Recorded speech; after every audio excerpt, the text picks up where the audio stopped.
Hello friends, మన wastage company వారి agri products వాడిన పంట ఎలా ఉందో, వాడని పంట ఎలా ఉందో ఇప్పుడు మనం తెలుసుకుందాం. మనం ఇప్పుడు వెస్టేజ్ కంపెనీ వారి అగ్రి గ్రాన్యువల్స్ అండ్ 82 వాడాం. గ్రాన్యువల్స్ వాడని పొలంలో గంట ఎన్ని కట్టిందో చూద్దాం, లెక్కెడదాం.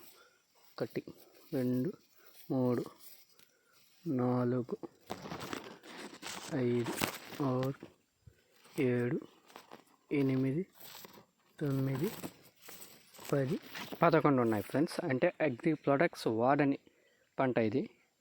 నెక్స్ట్ మన అగ్రి ప్రొడక్ట్స్ వాడిన పంటలో లెక్కెడదాం.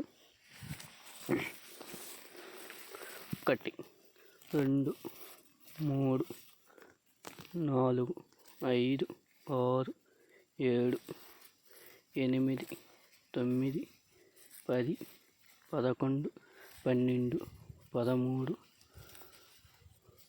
14 15 16 17 18 19 20 21 22 23 24 25 చూసారా కదా ఫ్రెండ్స్, మన వెస్టేజ్ కంపెనీ వారి అగ్రి ప్రొడక్ట్స్ వల్ల గంట ఎలా కట్టిందో. ఇదే మన వెస్టేజ్ కంపెనీ వారి ప్రొడక్ట్స్ వల్ల ఉపయోగం.